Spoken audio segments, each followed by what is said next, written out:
All right, hello and welcome everybody again to another UFOB experiencer interview. And today we are going to interview Daniel Rekshan. Daniel holds an MA in East-West psychology, a BA in Western liberal arts, and certificates in hypnotherapy and quantum healing. He is ordained in the Universal Life Church, an ecumenical organization, and offers his hypnosis, dream, and spiritual counseling services as ministry through Cosmic Dream Sanctuary. Cosmic Dream Sanctuary is an ecumenical interfaith and open community of meditation, contemplation, and fellowship. All group sessions are offered in the tradition of mystic Christianity, Mahayana Buddhism, and dream studies, CE5, and quantum healing. An Asclepion healing dream temple of Galactic Age. Hope I said that right. The sacred space of dreams is held within the hearts and minds of all beings. In this cosmic dream sanctuary space, we honor and explore our dreams as paths to a greater reality. We understand dreams as pathways to embody deeper peace, love, and unity consciousness in our waking life. This channel focuses on galactic aspects of consciousness through discussion and education about ET contact, psychic development, and the greater reality of experience. And that is Daniel's cosmicdreamsanctuary.org page. And so today we also have Adam here as usual, co-host of Experiencer Series. How's it going, Adam? Going great. Excellent. And we also were very happy to have Deirdre here. She's interviewed by us recently, and she's also here because she's a scientist and a teacher of lucid dreaming and has spoken at conferences. So I'm very happy to have her here to interview with us. And here is Daniel. We'll bring on Daniel. How you doing, Daniel? I'm good. Thank you for having me. Thanks for being here. So on your site, you recently just posted your video called My Own Alien Abduction and ET Contact, Memories, Dreams, and Reflections. So we definitely have you here for that reason, but we're ready to go anywhere you'd like. But if you'd like to give us any more background on yourself and just let us know about your experience. Sure. Yeah. So thank you for having me. Thank you for responding to that video. I put that video out primarily because I have started to engage people more and more with a kind of a path of discovery and contact and working with these phenomenon. I've been an experiencer for all of my life.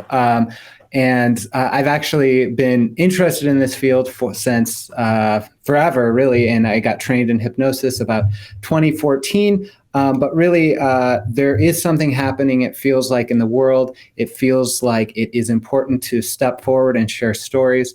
I feel the reason why I put out that video to the Reddit community is because I was engaging with Reddit and talking with experiencers and inviting them to, look at their dreams or look at their kind of, is this contact? Is this a UFO sighting? Is this a dream? Is this whatever?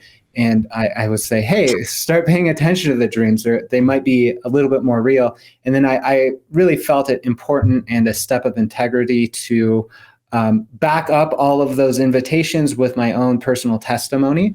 And one of the interesting things about the testimony I share is I don't have facts, I don't have figures, I don't have a historical kind of evidence, but what I do have is these sort of dreamlike experiences that when I look at them as a whole, it starts to reveal a different picture. So that's why I offer that, because I feel that everybody or nearly everyone has had sort of these ambiguously, is this real, is this not experiences? And to really step forward and provide a kind of inspiration or example to say, hey, let's take this seriously.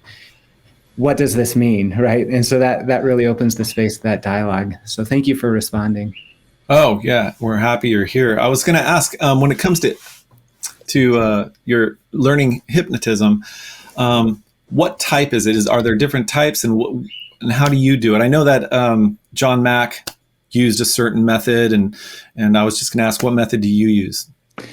Yeah, so I was trained in a field called depth hypnosis, and depth hypnosis comes from kind of 4 different main streams of thought. The first being Western hypnotherapy. So this is kind of the insight. This is the stuff that John Mack is doing. This is the stuff that other people are doing in terms of when they're like a Western psychologist.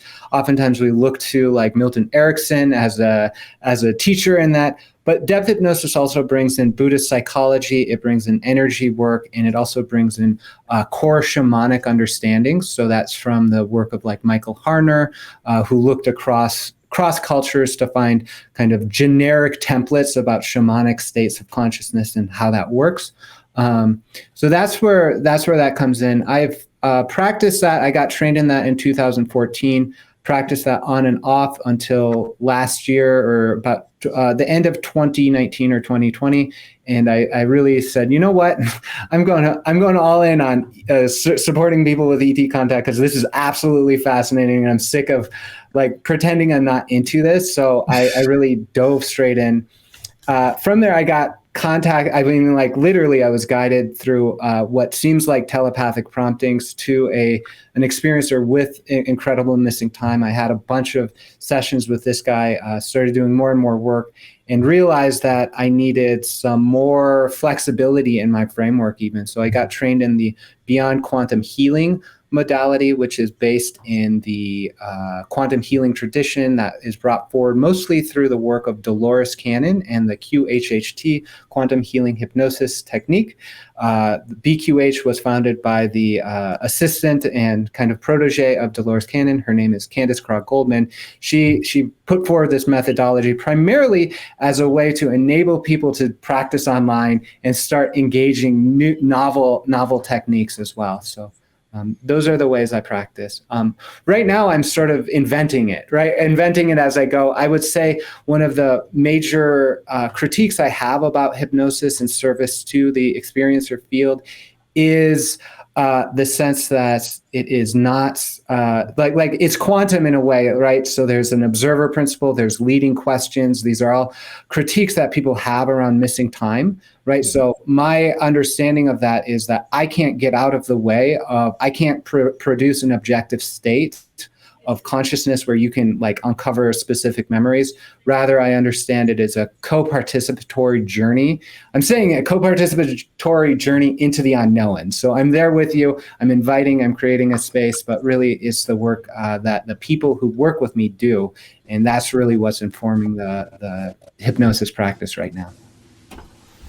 And so, well, actually, does anyone have any questions so far?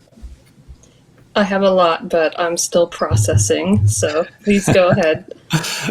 Well, I did want to, since you mentioned quantum healing, can you give us more details for people that don't know about it? Yeah. Okay, quantum healing. So I got trained in depth hypnosis primarily because I was super excited about the work of Dolores Cannon and quantum healing, but it was too woo-woo for me. I was just like, it's too far out. Just so you know, here at Experiencer Series, we embrace the woo. So please go on. So I was like, I just couldn't handle Dolores Cannon. People often say looks like a librarian or like a school marm or something like that. And she's talking about quantum stuff.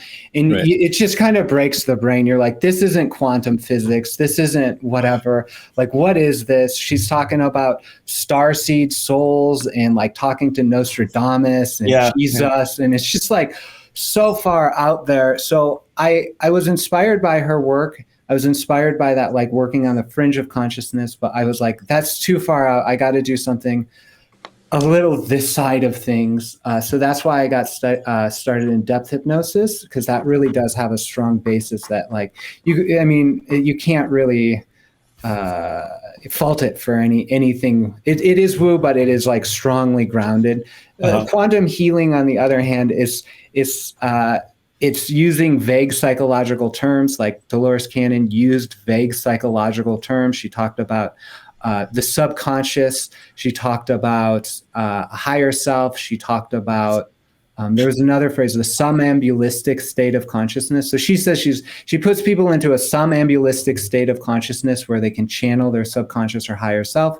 When you look at like psychological literature, this is sort of like almost like made up language, to be honest. It's really hard to ground into an academic discourse. It is more like new age language or something like that. And that's one of the issues that took me 6 years or whatever to get back into quantum. But it's actually very effective, and I really think it's very, very potent to have this quantum state. And that really refers to this sense of non-duality, this sense of infinite possibility, and this sense of stepping away from a concrete identification with an ego and going like, I'm something more, I'm not sure what, and I'm connected with this vast field of consciousness that's infinitely powerful. And so that's really the quantum state, and quantum healing invites people through relaxation techniques to tune into that and to connect in with what people call the higher self or the subconscious. I hope that answered. Oh yeah, that does. And I also, when I was on your site, I noticed you have you were offering many types of hypnosis as well. So if you want to go over that, feel free. But I think it was very interesting. Sure. Yeah. The types of hypnosis I offer are really based in each individual client. Everything I do starts with like a rather long consultation. It's like I schedule it for 45 minutes. Usually they're like an hour and a half. They keep going. It involves talking. And so oftentimes I actually just go through the same process with a person, which is establish an intention, connect in with their higher self, their soul, their psyche, whatever you want to word you use to serve as a guidance. We establish a rapport with that, meaning can we talk to you? How does it work? Everybody works differently. So we establish that. And then we have experiences that arise. My understanding actually is that it is something like an intentional dream, that hypnosis is the induction of an intentional dream. And so these different modalities are sort of like different ways we can approach it, however is convenient for the client. Sometimes there's scheduling concerns. Sometimes people just hate the words like, please relax. Like I have one client who's one of my favorite clients, who just refuses to listen to words about relaxation. And he's like, it just drives me nuts. I can't even do it. So we actually did a missing time regression that was synchronistic. Like I had a very, very similar experience, and it sort of like came up and out of this interaction. And that was something like a hypnosis experience through words, through just talking every few weeks or so. Yeah. That's fascinating. I was going to ask about hypnosis, but then you started talking about your own. So I'm kind of wondering about just going right into your own experiences from the early age. Like you have 3 and 4 years old here. So yeah, if you want to, before we do that, any questions from anyone on the panel? Yeah, actually. All right. This might come up later, but I was wondering if you consider yourself a lucid dreamer, and how you got into, lucid dreaming and consciousness research. Thank you. I consider myself a dreamer. The lucidity always has been a sort of quest for me in terms of dreaming, and I have been actively dreaming. This is one of the ways of contact, actually, is by way of dreams. And the reason why I'm hesitant to say lucid dreamer is because sometimes it implies a sense that I'm in control of my dreams. Yeah. And I can say I'm aware. I have a lucid consciousness sometimes. I sometimes can remember a lucid intent. I sometimes have lucid control, but oftentimes, more often than not, I am engaged in interactions that I would say I was not in control of, per se, that much like in this waking world, right? Like other people do things. Yeah. I'm very familiar with that experience, so I know how you feel. But I wouldn't hesitate to call yourself lucid just because of the lack of control. I do like to tell people and stress that being lucid is just a state of mind, and control is a completely separate animal from being lucid. So I think that you can go ahead and call yourself a lucid dreamer if you want, because I mean, it sounds to me like you are. So, yeah, absolutely. For myself and a lot of people that I've met over the years who have had a lot of experience in lucid dreaming, we have had experiences where, things are not in our control. And, according to our current science, they should be, right? But you meet people or beings, or you kind of come into circumstances, and, unexplainably, you just aren't in control. And I think it's okay to accept that. So, Yep. yeah. Which made me feel better. I remember practicing lucid dreaming with Stephen LaBarge from, I think he was at Stanford. Yeah. I always felt like I'm not lucid dreaming unless I'm in control. but when you were telling me that, Deirdre, it made me feel a little better. So I feel like maybe I lucid dream a little more than I. Yeah. Give yourself some credit there, Yeah. Any questions from you, Adam? None right now. Okay, cool. All right. Oh, and Deirdre, do you have any more you'd like to ask? I do have one more. Yeah. So, Daniel, I don't know if you've ever read, there's a series of books that my mother gave me they're kind of old. They're by Brian Weiss. One of them is called Many Lives, Many Masters. Are you familiar with that series, and do you have any opinions on it? Yeah, so I read Many Lives, Many Masters as part of the depth hypnosis training. It is a while ago. It actually was in the closest free library, those little boxes people make. So it's really coming back into my consciousness now. Although I haven't refreshed my memory around that.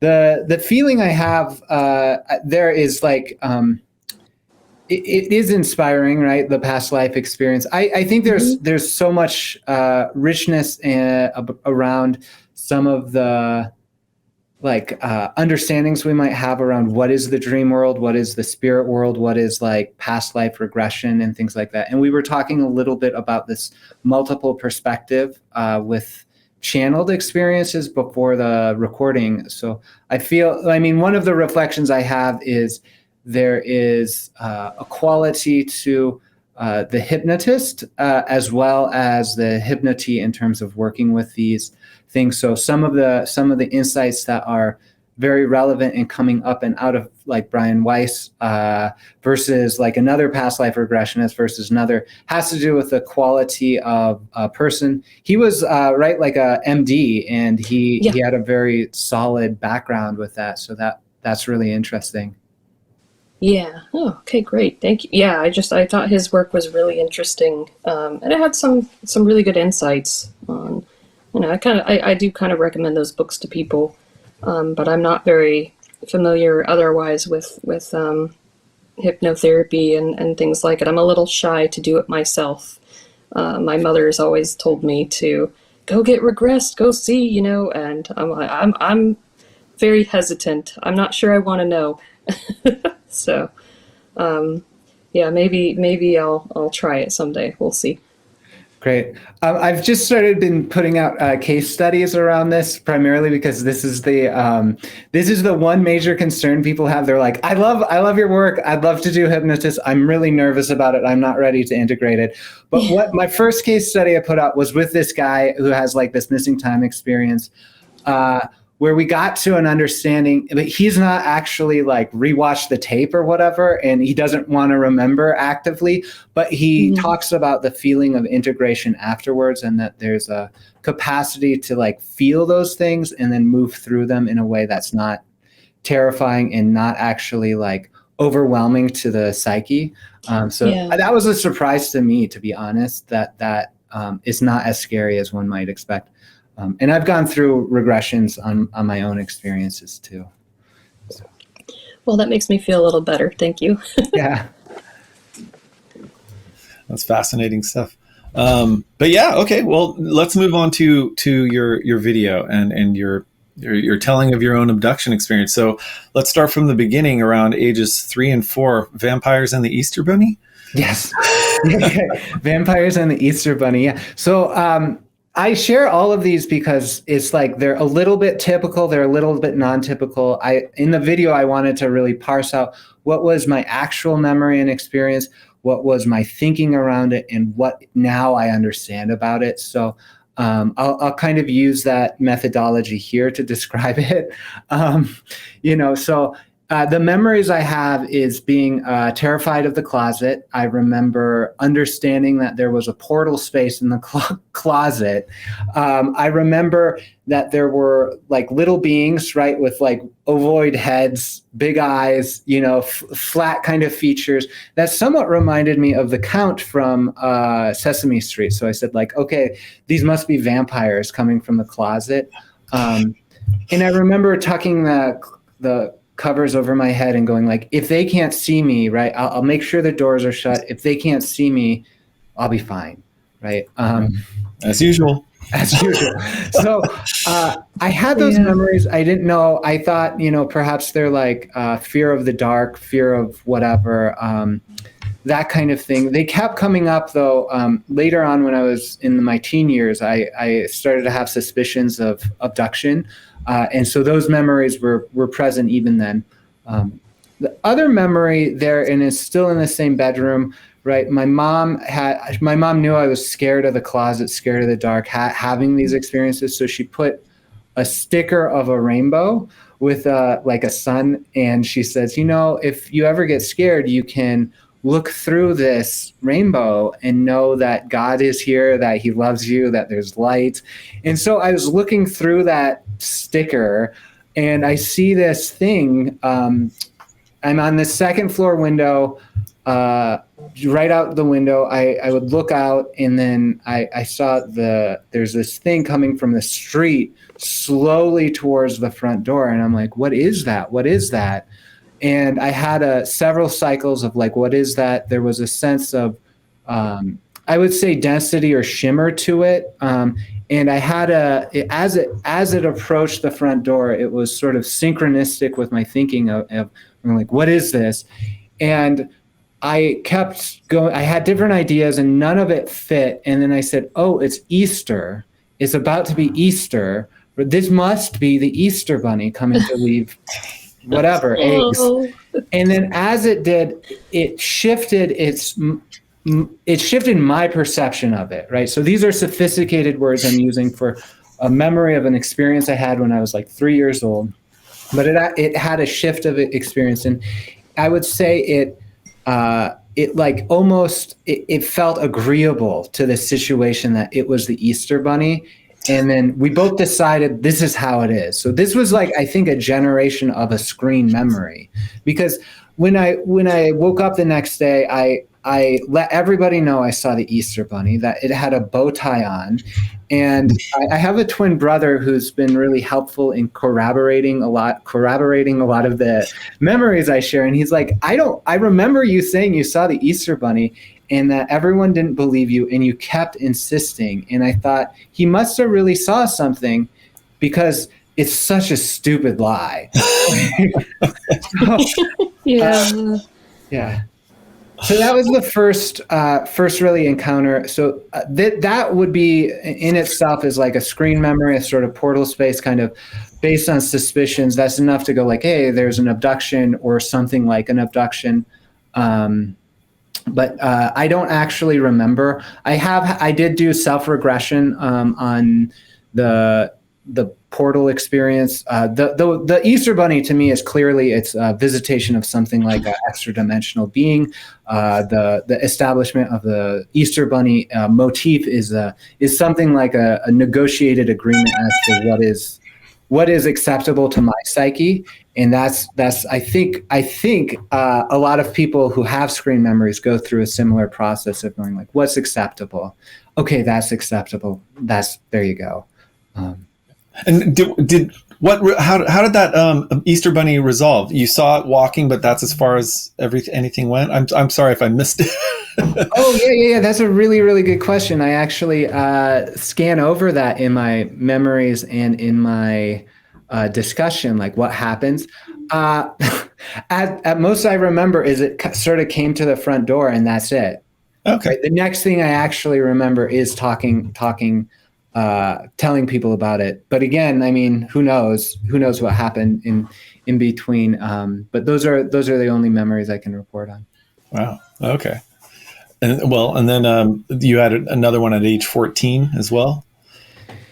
Yeah, so age 14 was another suspected abduction experience or something like that, because that was when my father saw a UFO come and visit the house, more or less. Our house was alongside Lake Superior in the Upper Peninsula of Michigan, so it was like the windows looked out into the lake, and so he saw this thing zip up and down the thing, and then hone in on our house, come straight in, and then zip away.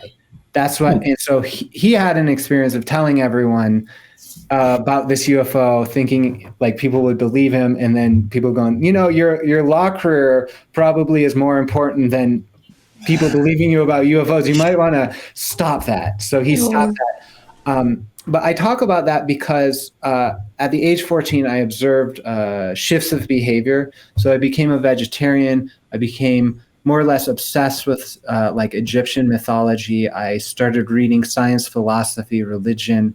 I started to actually look through extraterrestrial information. I started to go through like those lists that are like, were you abducted or not? I started actually looking on my body for marks, abduction marks and things like that around that time.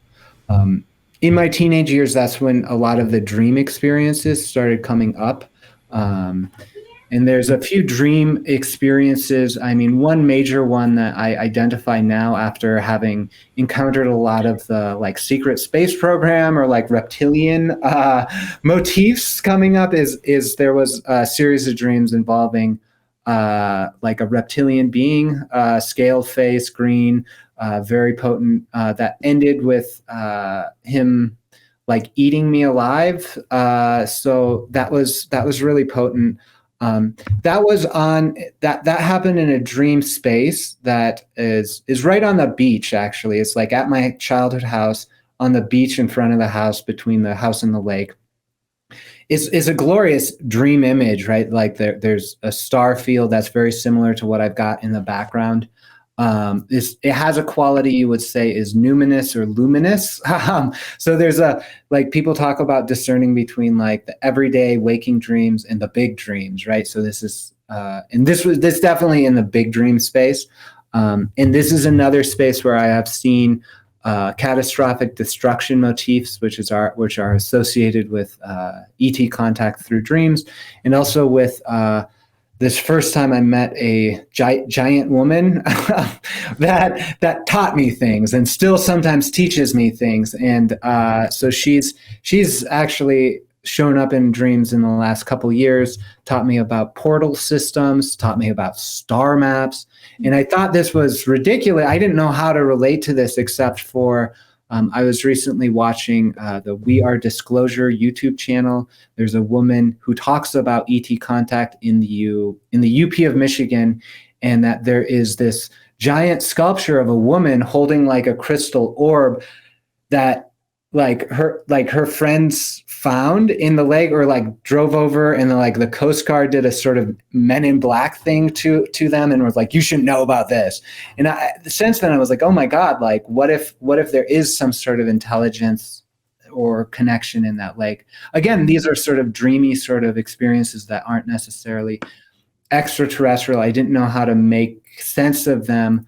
Like the reptilian dream, I had no idea about. And then later, when I was starting to do my hypnosis practice in earnest, I realized like, oh, I have these experiences. These are dreamlike. They aren't necessarily definite, but I need a sense of resolution around it. I felt my heart pounding when I considered doing a regression to find that information out, much like Deirdre was talking about, like, I don't know if I want to know. It's like, well, I have to, like, I'm inviting other people to, I just have to figure this out. And so that's a memory I came back to when I started regressing myself. Yeah. Well, it's certainly fascinating, especially having a dream of being eaten alive. That can't be good. But also Caspian, one of another experiencer we've interviewed, he has this, he's very frightened when he sees submarines because he remembers being taken up, seeing the ocean, and he's in the UK, and he remembers going down into the water and just being next to this huge cigar-shaped craft with a light on the end of it, and that's all he remembers. But he knows ever since then he's just had this. He was just frightened about with submarines, or when he sees submarines. So yeah, and also going back to you saying, "Do I want to be regressed?"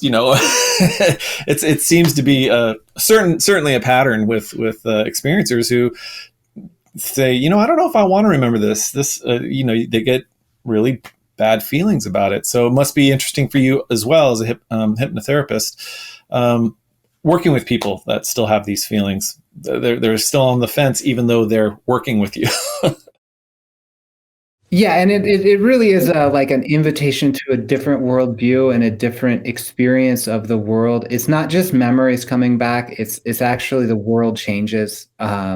So that's important to know, right? So I think a lot of times there's a hesitation because we understand that these are not just memories, but that our world and our identities are shifting as we integrate these experiences. Like, we couldn't be afraid unless we actually remembered these experiences and chose not to integrate them into our consciousness. That's the understanding I have. Also, the understanding is that if they are coming up, that our psyches understand we are capable of integrating them in a reasonable, kind way.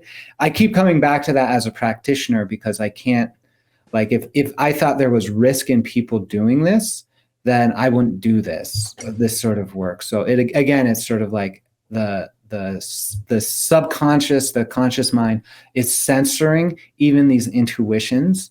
And if you're having these experiences, it means you yourself believe you're ready to go through that journey of shifting that world, your world, basically. Yeah.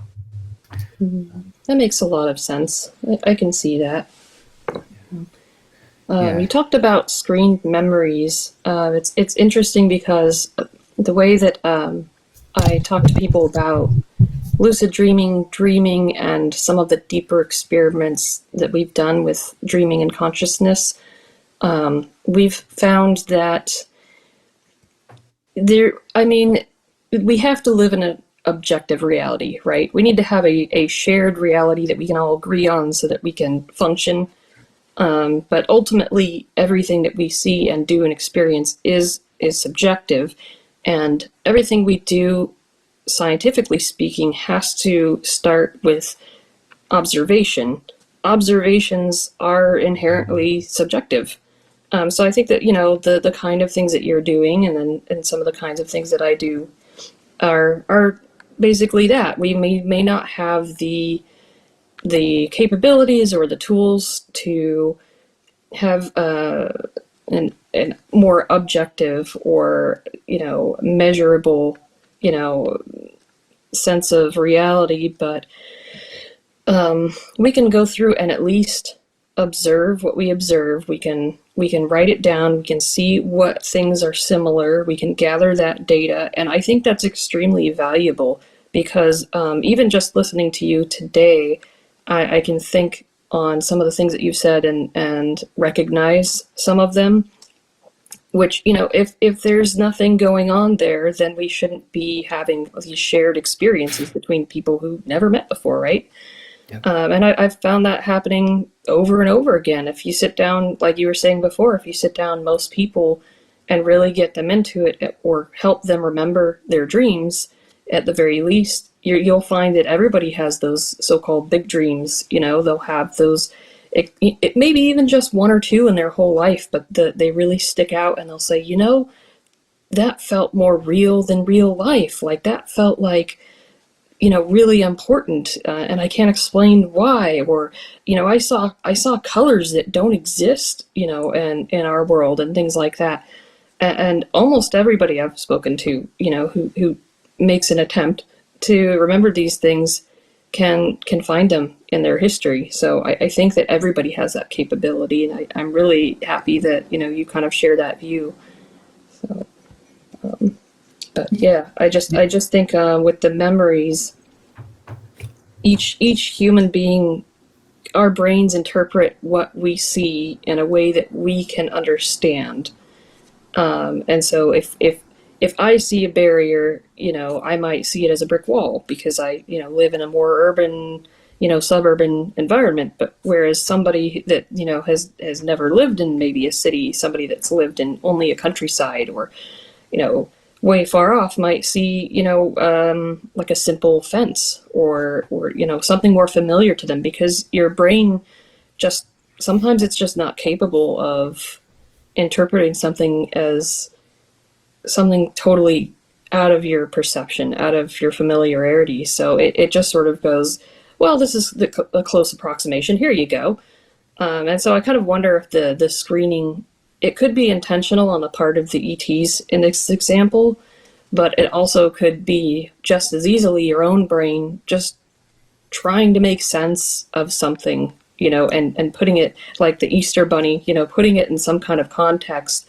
And especially after the fact, it really, that's when it really sets in, is after the fact. It goes, well, it had to have been that, because if it was something else, that doesn't make sense, and your poor brain just can't handle that.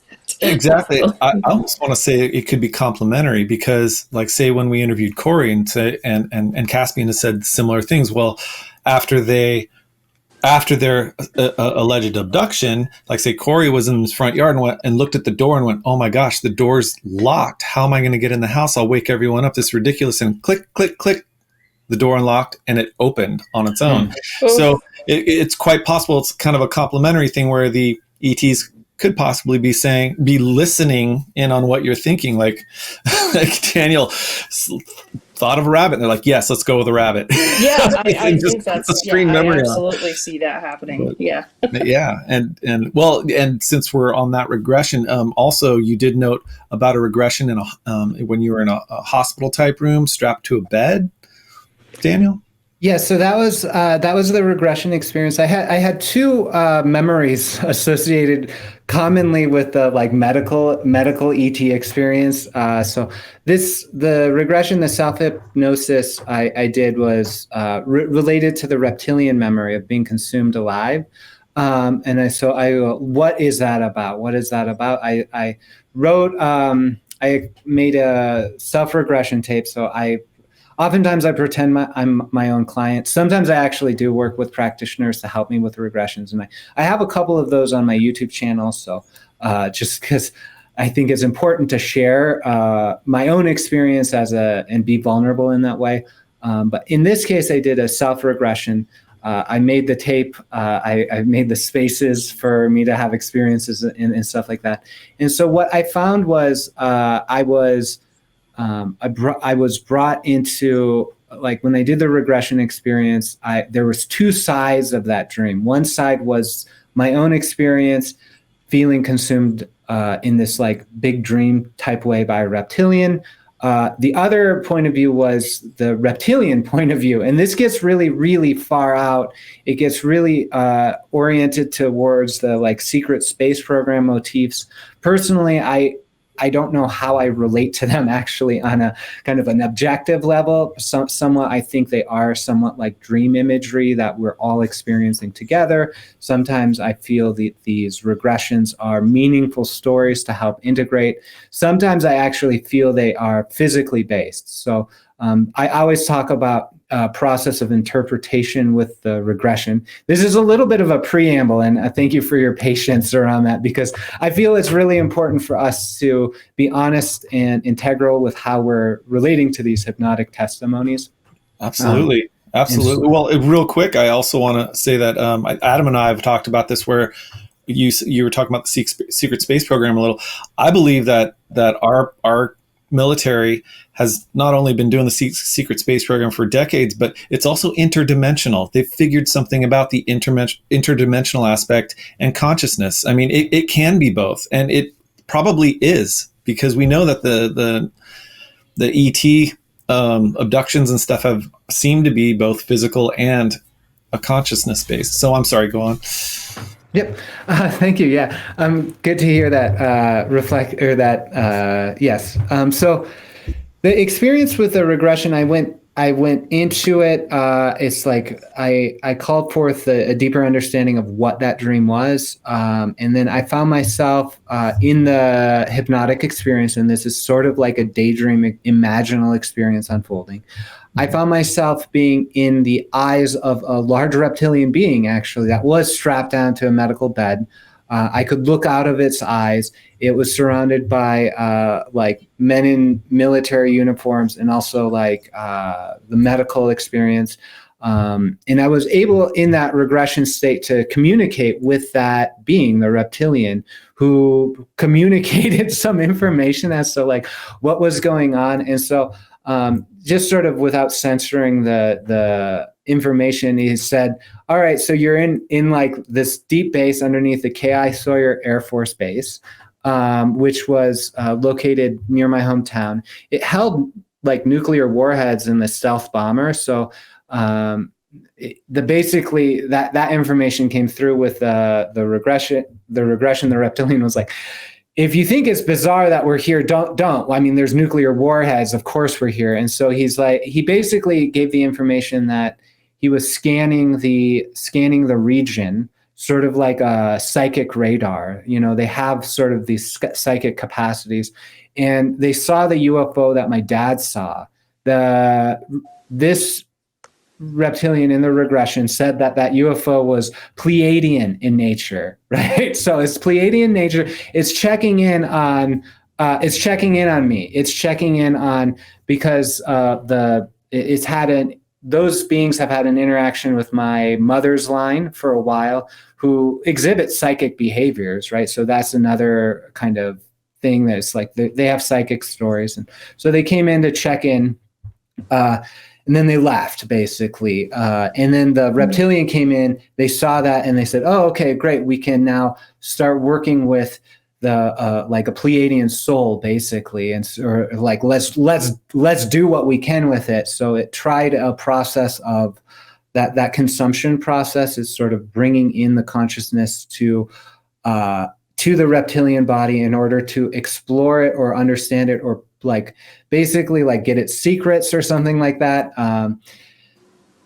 That didn't necessarily work out. The reptilian says it's like because of the orientation. This gets into like starseed mythology and things like that. Basically, the notion is that both this reptilian being who says it came from Alpha Centauri, like again, this is like bizarre, like fantasy level stuff. Says it comes from. That's odd. I was going to say that's odd because the Draco and there, I think there is a difference between Draco and the reptilians, but let's just call them Draco, are supposedly from the Orion Nebula. So that is news to me. And again, it depends on which ET you're talking to. Well, so this ET says, yeah, the Dracos are a thing. They exist in a kind of ancillary sort of. It's sort of like there's the U.S., right? The U.S. is the main empire, and then there's Canada, right? Or then there's like New Zealand, right? So we're dealing with a reptilian from like something like New Zealand as opposed to the center of the empire. So it's a different physiology. They say it's a different orientation. Anyways, again, it's like it's okay. Or whatever. It's not too woo for us. Right. So this consciousness says, okay, so originally there was a consciousness in the Pleiadian star system. It's a solar consciousness. It sends itself out as a higher density consciousness. It sends itself out through the worlds in this sort of branching kind of pattern. Right. So it exists in a way that there's no sense of objectivity, right? Like when you're in a singularity, there's no subject object or whatever. The consciousness might be extremely different. And so it branches out into these different patterns. And one of the branching patterns went into Alpha Centauri. One went into the Earth system, and it branches 1,000 times over. One of the leaves of that branch is me. And another branch on the other side of that branching pattern is this reptilian being. They both of us didn't know that at the time, but in the experience of the soul consumption or whatever it was doing, it awoke. It said, oh my God, right? Like the reptilian had a change of behavior. And this is what it explained to me, and decided to, it sort of like shook him out of it. There was a feedback loop that didn't work for the experiment. My soul goes back to my body, basically. His soul goes, oh my God, I got to get out of this situation. This is not what I thought. It's sort of like disillusioned with the notions of empire it was infatuated with that brought it to Earth with that sort of thing. It goes off for 1,000 years or whatever on a different planet to have a soul evolution, right? So it talks about the relationships to densities, and if you've read Law of One, so density stuff. It says the reptilian civilization it comes from is from the 2nd to 4th density, right? Yeah. So it evolved from 2nd to 4th, and it goes okay at the end of the 4th density, there's a shift from this sort of dualistic, like self and other, to unity consciousness. So it goes off and studies and works with that, and is now fully vibrating in 5th density, and it's come back and like offered guidance or whatever in the way. And that's what really the communication is like, hey, we're somewhat like soul cousins. I'm here to help you. I'm here to work off some of the karma of like participating in this sort of like nefarious empire on the earth. And so here's some information. Yeah. Interesting. Yeah. Because I'm sorry, I think of the secret space program and probably, I don't know, you probably heard about super soldiers too. And there's one popular super soldier, Johann Fritz. And when you're telling us this, I always think of Johann Fritz when he was in an interview with I forget his name, but Adam knows the guy. He said, well, a good reptilian is a dead reptilian. And it's, but then I think of what you're saying is like, you got the US as the main empire, Canada, you got New Zealand, just other, so, and other, people have also said, there's different reptilians. There's the grand whites and the green, blah, blah, blah. So anyways, I'm sorry to kind of go over you, but go ahead.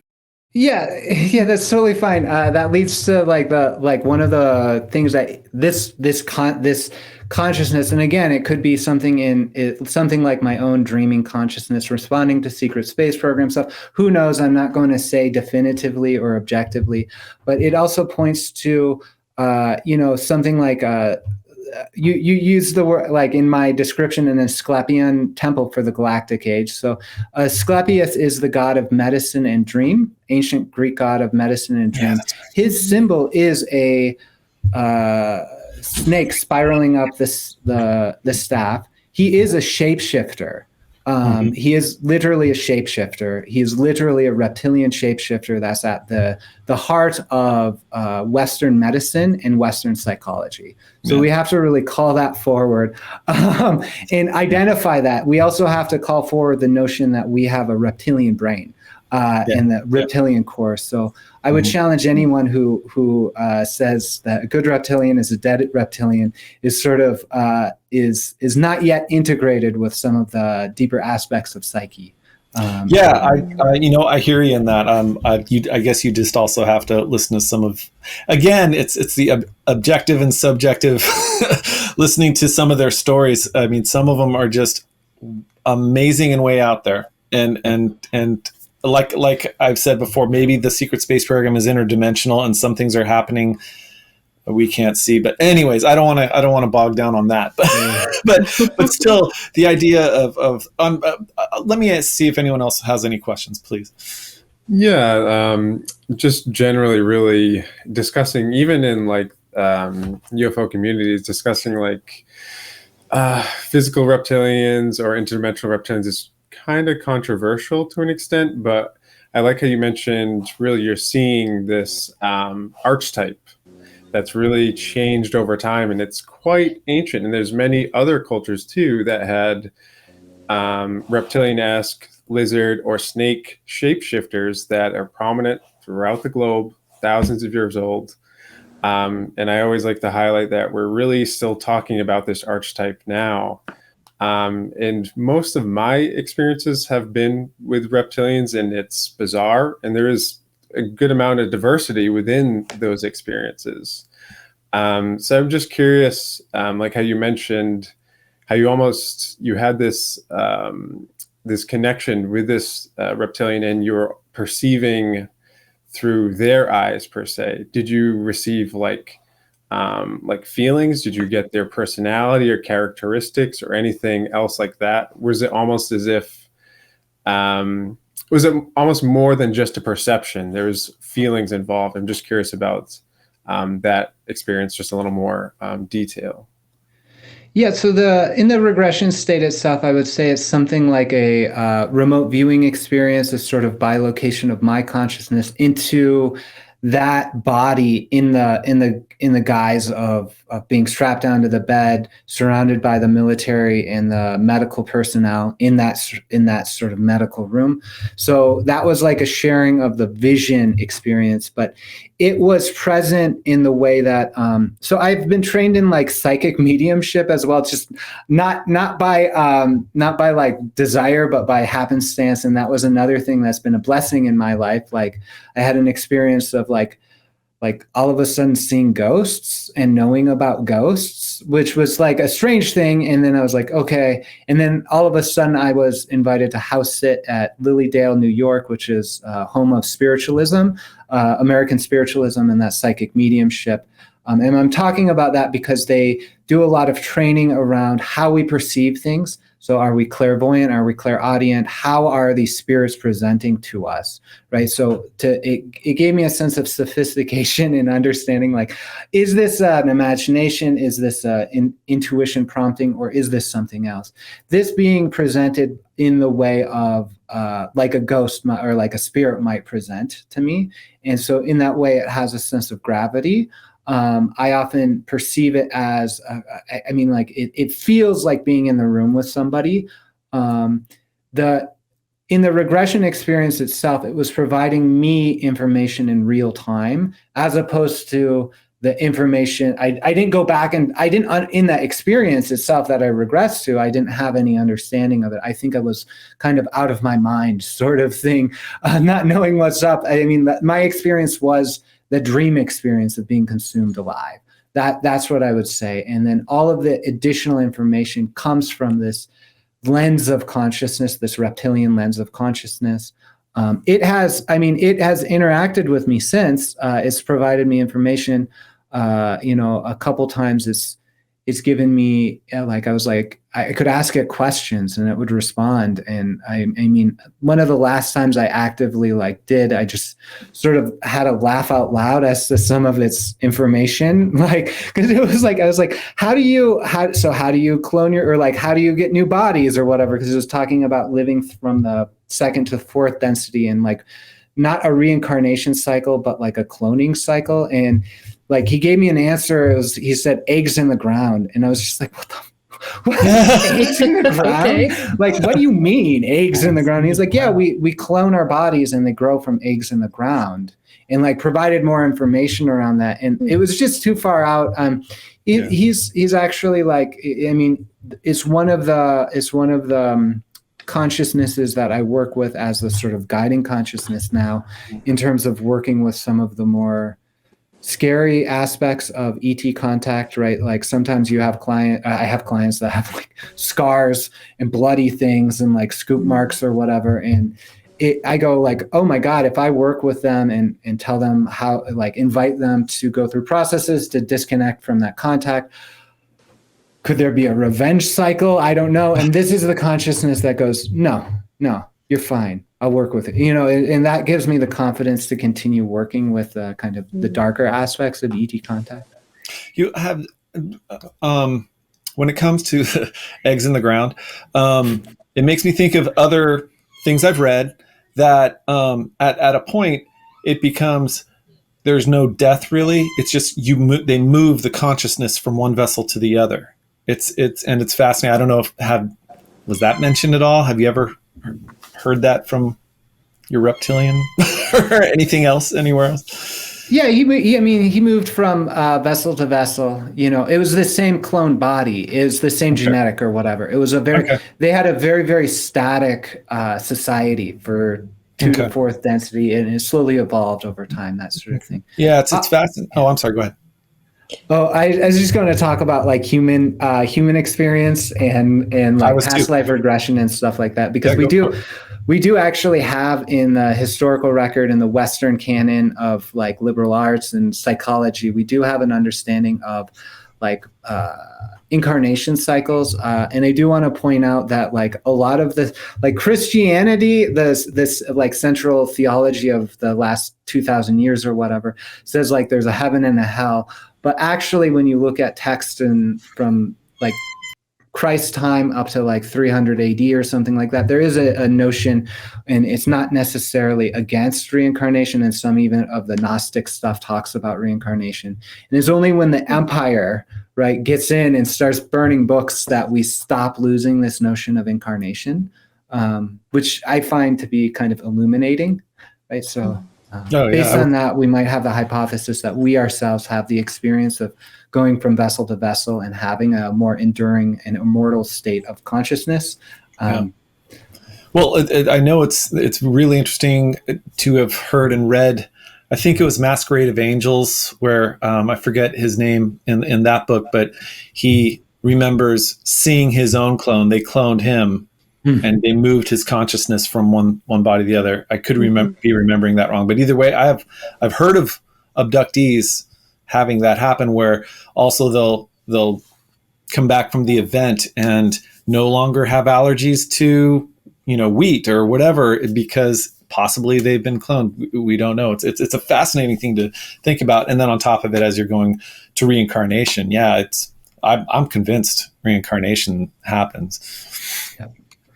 Yeah, I had one client who talked about like underground bases full of like thousands of like cloned bodies that they would suck like surface like normal people's consciousnesses into these cloned bodies, do things to those bodies, and then like push them back or whatever. There was like a whole narrative around that. I never knew what to make of that, but it was very clear this is what was happening for this person.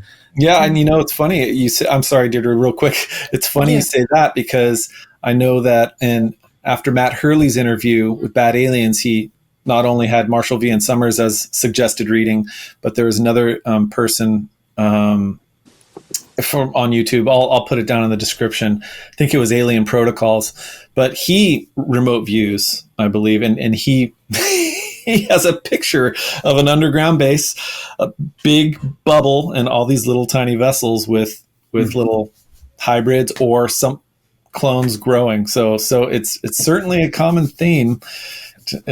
Fascinating to think if it's real. But I'm sorry, Deirdre, go ahead.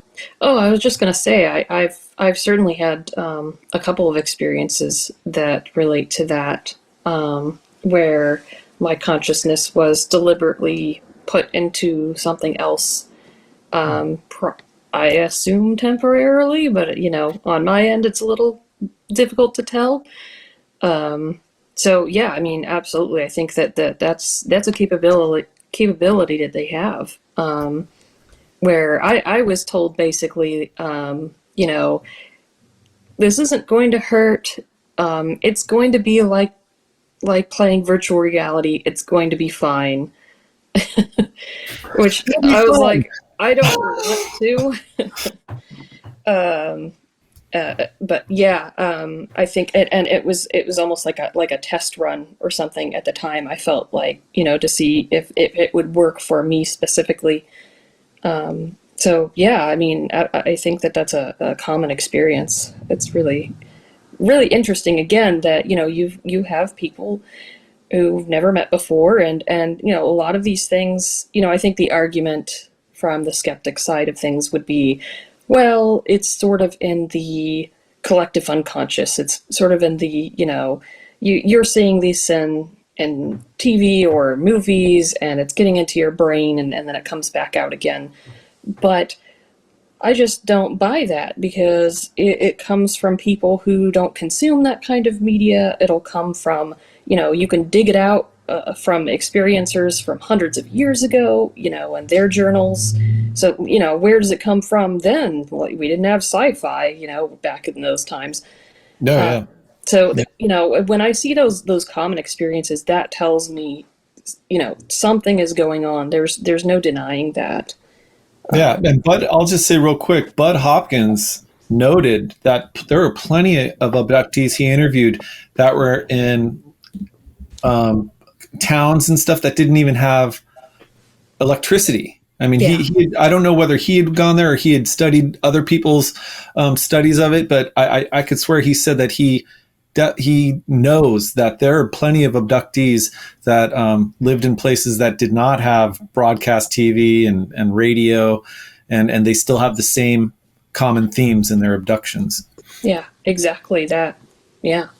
And if you kind of have to go back and put it in the right context too, because sometimes, and that gets into maybe more of the ancient aliens theories, but if you go back and try to put things into context and just say, okay, these people are calling them spirits or gods or whatever, I mean, if you just kind of set that aside and look at the experience itself, you still see the same exact commonalities, Yeah, and I was going to say there's also the skeptics that just say, well, they're making it up. But yeah. I don't even want to go there. I think that's what we're not here for, because, I mean, actually, since I said that, Daniel, have you ever had a client that has come in that you thought, this person is probably making this up? Or you still take it all in as though, as you say, you have to honor the experience and take it as a dream? So, I have had like one person that I felt was attention seeking, and it didn't actually go beyond a consultation. Okay. Because primarily my focus is on healing, insight, and transformation, it is not an embodiment of peace, love, and unity consciousness. That's really what I'm about. The attention seekers like to put out definite facts, right? They're like, this is what happened to me. And I go, based on my like Buddhist philosophy orientation, I understand that the source of suffering is attachment to the illusory self, the ego, basically. And so I don't actually work in a way that supports that, or I try not to. So I think there's a bit of hurdle for the sort of false or hoaxers to come in and through. And plus, I invite a relationship with the hypnotic experience like a dream. So that's less satisfying to some people. Right. Yep. Well, that's good. That's great to hear. And actually, now that I'm asking about clients, like how many people have you, how many clients have you had or hypnotized? Because some people might say, well, he looks pretty young. I don't know if he knows what he's doing. Yeah. So just to let you know, I'm 37 years old. I'm almost 40. So that's where I'm at. I have... you don't look a day over 25. So in the end of 2020, I said my prayer to be of service to others and got guided onto this path. I've worked with probably like 24 people with missing time experiences or abduction or ET, that kind of thing. I've put out, again, to sort of establish a sense of credibility. In the last week and a half, because one of my clients is bringing her story forward in like a public way, it feels like. I wanted to establish a greater sense of credibility. I just reached out. I've got like 6 or so interesting case studies on the website or the YouTube channel now. So those are just a handful of the dozen or so I've been, maybe 24, 3 something like that. Sure. And I also want to make sure people know that, and correct me if I'm wrong, you do these as part of your ministry, but you ask for donations. So is that correct? That's correct. Yeah, I understand that this is something like a psychospiritual domain of experience. It's because of the oftentimes we've understood these beings to be like angels, that the religion institutions have primarily been the domain where these play out. And I believe actually that these experiences lead to an understanding of source that you might understand to be God or something like that. Again, it's an ecumenical interfaith sort of generic framework. But I do offer it in that context as opposed to, say, any other context. And I do it by donation. So that means I have a free and no obligation consultation. So we talk about things, and then we have sessions. I say what the market rate for the sessions are, and then after the session, I send people a link to a donation form where they can put in anything they want. And so that's really how it works. I've had people not pay me anything. I've had people pay me a lot more than a market rate, and so it sort of equals out in a really beautiful way.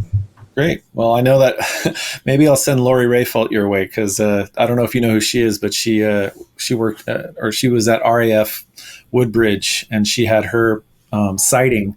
But after her and her partner tried to figure out who was going to go report it, she went and reported it. But when she was coming out of one of the buildings, she realized the sun was starting to come up, and she knows the sighting was like at 3 a.m. or earlier. So she said, "That's weird. It's sunrise."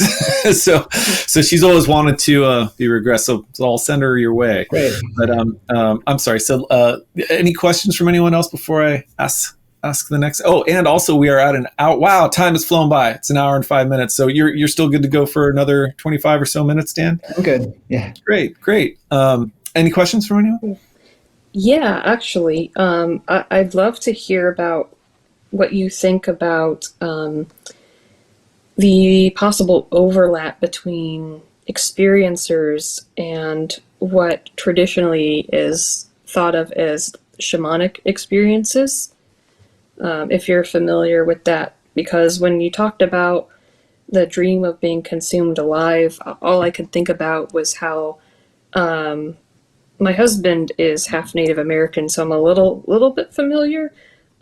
So this oftentimes experiencers and traditional shamans in his culture have these dreams, very intense, of being pulled apart or consumed or eaten in just that similar way.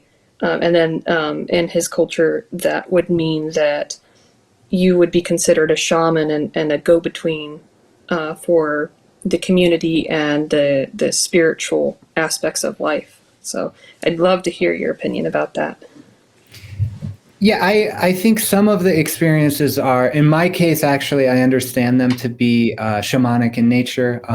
Understanding that, I mean, the word, I understand now the word I use the word shamanism as a convenience. I do want to say that it is derived from like one culture or something, and that we probably should be using a better word. I just don't know what that is. Oh, me either. I think, I mean, for the sake of simplicity. Yeah, let's do that. Yeah. So these shamanic experiences, oftentimes that's a sort of like ritual dismemberment and then putting back together. So that is really the embodiment of the archetype of initiation or initiation ordeal, and that is ritual death in some way, shape, or form. My personal understanding, when I've gone through regression with a woman I work with, Sonia Wilder, who practices quantum healing as well, and I did some regression back to an experience that I had, again, in the teen years. It was sort of an initiatory experience. I found myself in the space of the pyramids, and I called them the pyramids in perfection.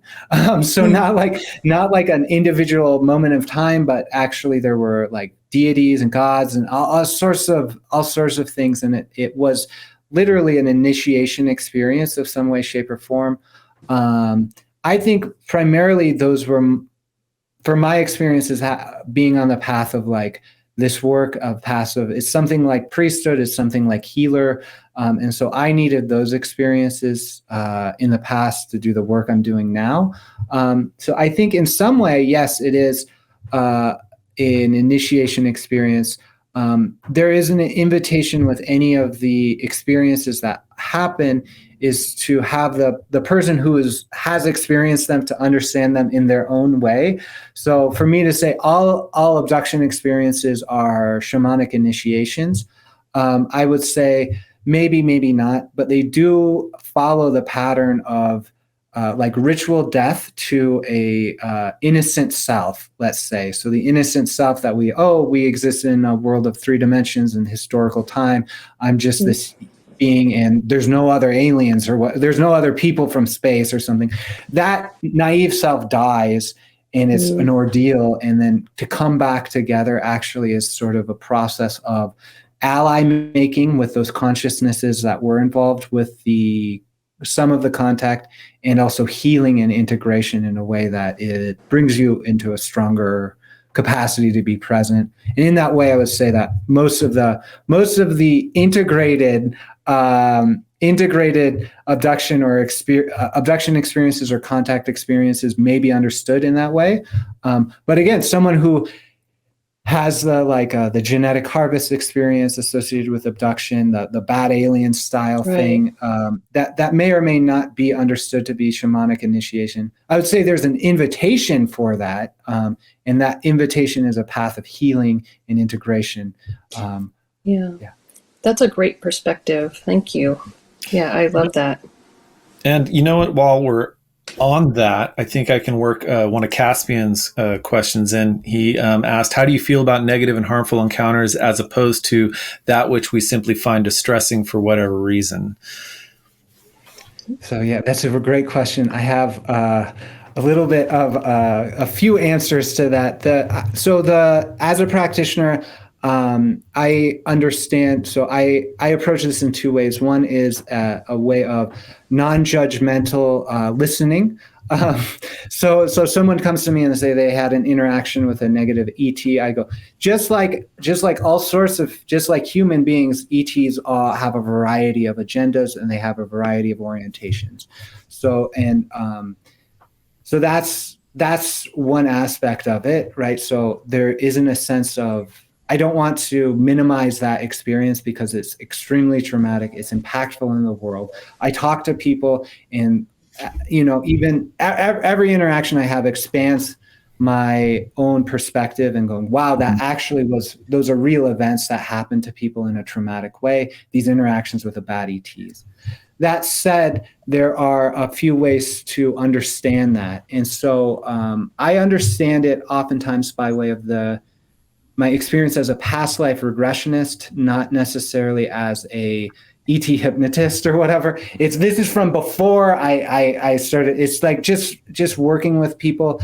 There are oftentimes extremely traumatic events related to childhood. It's like abuse. It's like aggression. It's like all sorts of stuff. Human beings are dealing with other human beings.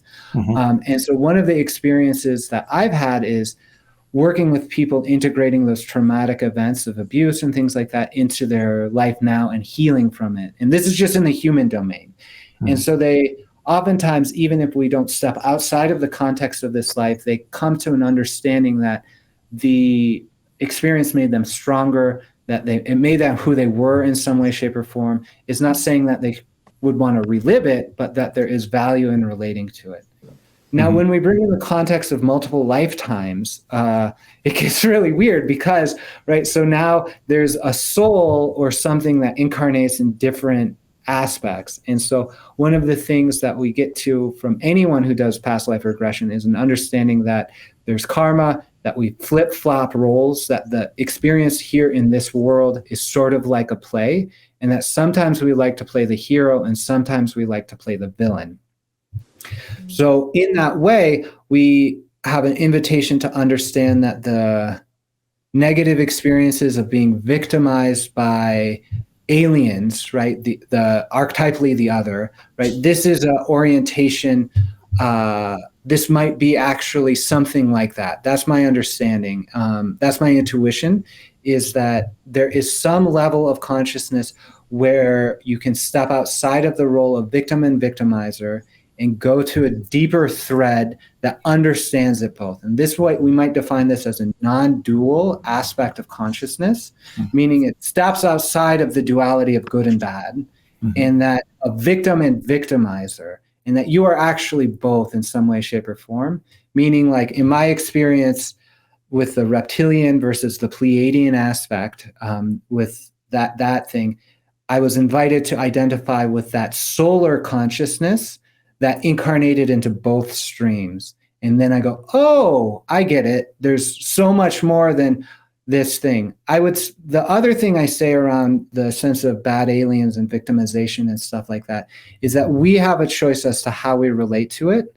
And oftentimes I see in the communities is an identity, an identification, or an attachment with a role of victim, and with the archetypal alien as other, as bad. So that I would actually say and invite to be understood as a source of suffering for everyone involved, because it is an attachment to an identity that is not based in the deeper reality of non-dual consciousness. So that was a little bit of complex way of saying things. And there's one other final concept that I need to throw out on the table, is that we don't know actually the role of consciousness in this world and in our experience.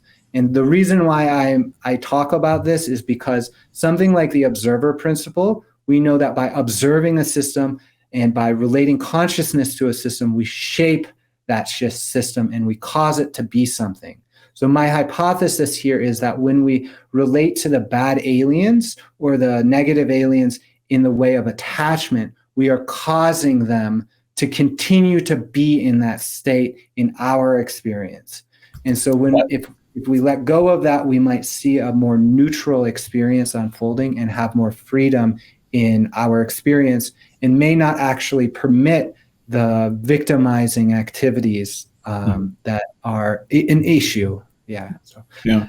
There you are. No, that's great. It actually, there's a follow-up question from Caspian, but then one of the things you said about how we can shape it wants me to throw it to a second question with Caspian. But before I do that, I should ask if anyone has any follow-up questions to what you just said. Anyone? Okay. All right. So the question would be that Caspian had was, how do you feel the nature and intention, purpose of the phenomenon is at its core?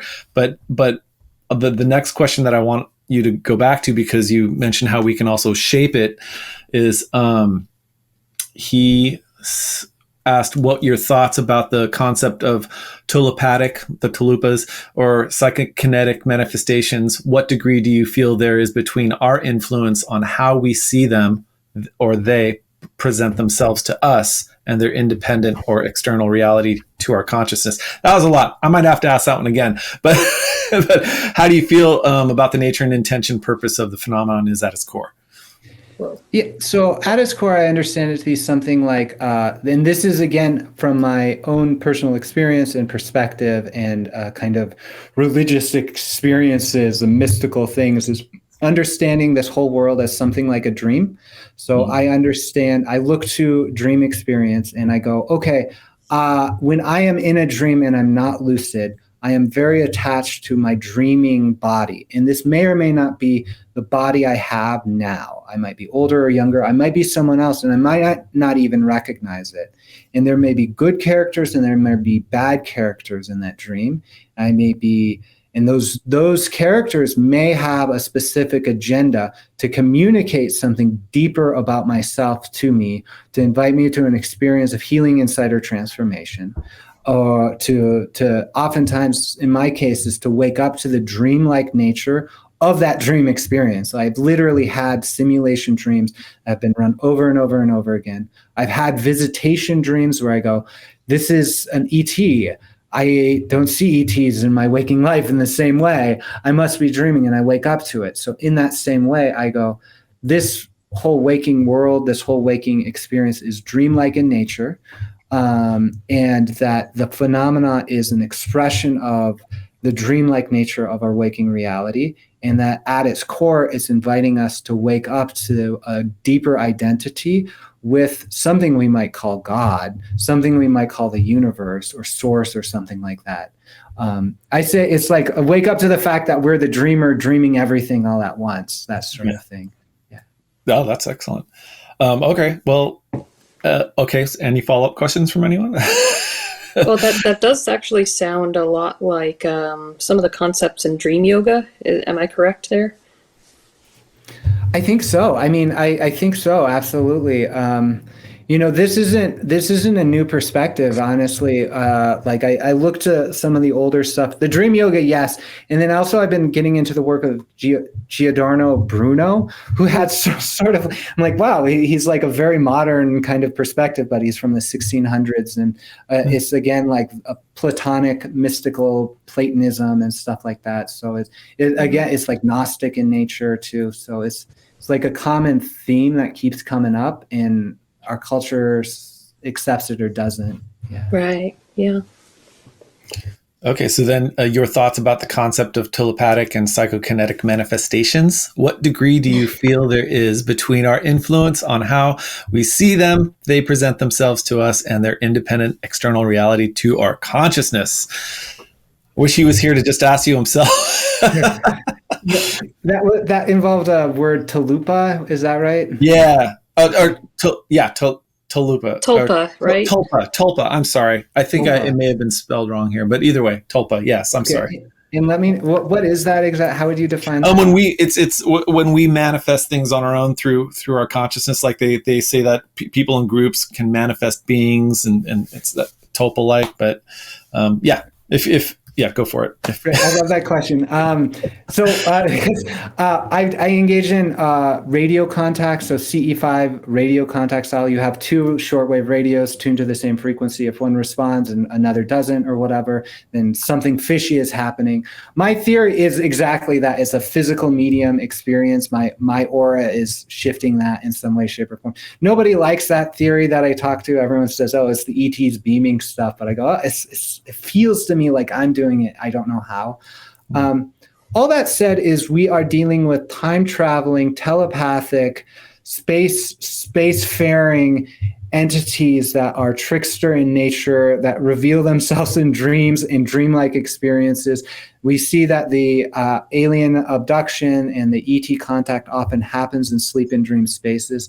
So I would say that in some way that I actually think that like even the grays that visit sometimes, like people say they are robotic in nature, right? Or like programmed life form. Who programs them?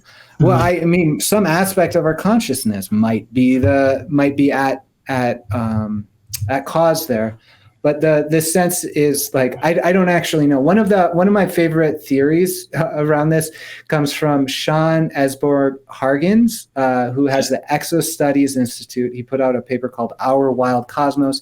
He outlines 10 of the hypotheses that are associated with ET contact in these things, like they're fairies or they're elementals or they're interdimensionals or they're time travelers or they're us.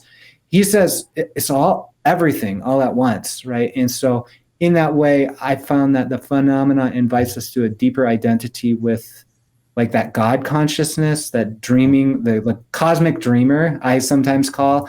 And in that way, it's like, yeah, that aspect is literally creating this world. It's literally creating a world.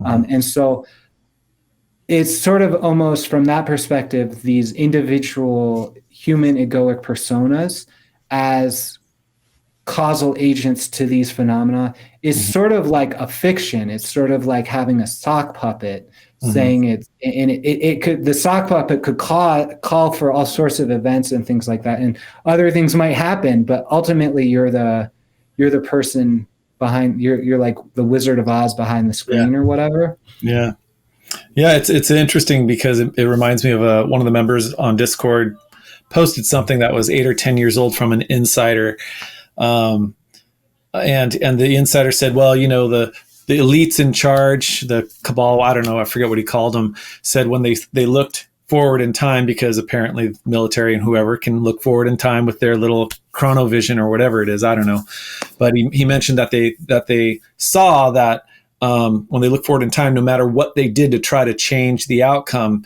it's all going to just still be the same outcome at a certain point. And then at another point, he mentions how another thing he saw, as he was like an analytical person that was brought in to see if the stuff was supposedly true. But anyways, he said that one of the things he noticed was that if all of the people believe a catastrophe is going to happen, it's going to happen. But if they believe it's not going to happen, it won't happen. So it kind of makes you feel like it shifts the power to yourself and everyone else too. But anyways, I sorry. Go ahead. Exactly. Yeah. So in the sense of relating, I because you have had the connection with the law of one material, the raw material, and Marshall Vian Summers stuff, I did want to create a space of discussion around channeled material and things like that, primarily because it's like if people believe something will happen, it'll happen. One of the things I would invite with any of the relating to material is a holistic approach to it as opposed to intellectual sort of thing, because it's really tempting to listen to the words. Like you said, like, oh, it depends on the ET you're talking to. Like some people say the planet in the middle of the asteroid belt was blown up, and some people say it's tidal forces. It's really that the objective understanding and historical understanding actually may be more of a fiction than the experiences of consciousness that feel dreamlike and are emotional. So one of the invitations I have, or one of the intuitions I have, is relating to the channeled material in a holistic way, in observing the body and observing the emotions as they unflow, and seeing which channeled material leads to a sense of empowerment, a sense of joy, a sense of peace, a sense of capacity to be present in the world and to really be sovereign, because that's really what it seems like we are. So I would say, it's like a test for any of these materials is like, how do you feel afterwards? Do you feel more empowered or less empowered? Do you feel more hopeful or less hopeful? Mm-hmm. Well, actually, that's a good question. I know we're approaching an hour and 30, but so the question to you is, how did you feel after reading The Law of One? How did you feel after reading Allies of Humanity? Allies of Humanity. I felt like Law of One. I felt really sort of interested. I felt really sort of invited to have my own experiences. I had one experience of extreme synchronicity coming up and out of it. At that time, I did something like CE5 style dream contact and also UFO contact. I saw UFOs. I had a dream. I was like, well, that's too much. And then a friend of mine called me and said, I have a message for you. And it was literally almost verbatim, the last chapter I read in Law of One. And I was like, oh. And I stopped doing that stuff for years after it because it was so overwhelming. But that was actually a really empowering experience for me. Well, real quick, let me say this. I didn't read the last half of book 4 because Don Elkins, who was the questioner, was so into the archetypes of the tarot that, and all of it was just, well, for me, I mean, it was just like listening to a double PhD in whatever, and, and a lot of soft woo-woo talk too. So that 4th book was just overwhelming for me, and I just had to just put it down. I never finished it. But anyways, it was really interesting to hear that you had a synchronicity in the last chapter. Yeah. And then with the Marshall Vian Summers stuff, the Allies of Humanity, I actually do feel a sense of trapped in a colonial wounding. So there's a fear of like these ETs are like pre-Columbian Europeans coming to rape and pillage. So I have a fear around that. I have a sense of feeling state where I feel disempowered actually when I tune into it. One of the experiences I had, which is rather interesting, is he inspired me to do my own angelic communication and channeling work, which was extremely strange and very empowering, and that it really did bring me to, but it really did bring me to like an experience that wanted me to bring forward this notion that everything is something like the dream notion, that's the shift of the cosmic dream hypnosis to cosmic dream sanctuary. It's all on the YouTube channel under the Book of Galactic Light. And it's a rather very strange and bizarre working, but that actually gave me the sense of going through that whole reactionary process to his work, and my own process gave me a sense of empowerment to say, even if channels are really convincing and they have a very strong rhetoric and they say they're channeling angels or whatever, or allies of humanity, I can still have the authority in myself to accept or reject it, and actually invite anyone else in this world to if they want to know, they can contact angels themselves. They can talk. They can talk to these things. It's like channels are not unique. And if anyone says that to you, they're lying and kind of manipulative. And so that's the sense I really come to is, unless a channel has a strong invitation to you embodying your own sovereignty and empowering you in your own process of discernment, there's a manipulation happening. Yeah, and I'll also say that it's interesting that there's different types of channels. After reading The Law of One, I read up on Carla and so forth, and she mentioned that there are 2 types of channels. One when they're still conscious while they're channeling, and then another one where their consciousness is removed and they're gone. So it makes me wonder what kind of channel Martian Vian Summers. And then on top of that, I put channeling work in the what if. It's hard to believe this stuff, but I'm totally about consciousness. I know there's psychics. I know there's mediums. I know I'm convinced there's life after death. So it's really, when it comes to channeling, it is what it is. I hate saying, but there you go. But it's an hour and 30. So thanks, Dan. Any questions for Dan before we sign off? I guess not. No? Okay, good. Well, Dan, we're going to have everything that we talked about, any books and anything down in the description. Again, tell people where they can find you. Yeah, the best place is cosmicdreamsanctuary.org. You can also find me on YouTube. That's a great place. I have a lot of material there. That's where I first published a lot of my material. So that's Cosmic Dream Sanctuary. That's the channel name. And you can email me at daniel@cosmicdreamsanctuary.org. Excellent. Well, thank you very much for coming on, and we'll definitely have you back, because we didn't even go all the way down your list of your experiences, so we can go farther with that. But this was a great conversation, so we appreciate you coming on. Thank you so much. Yeah, thank you. Yeah, thanks a lot for coming on. Thank you. Yeah, thank you.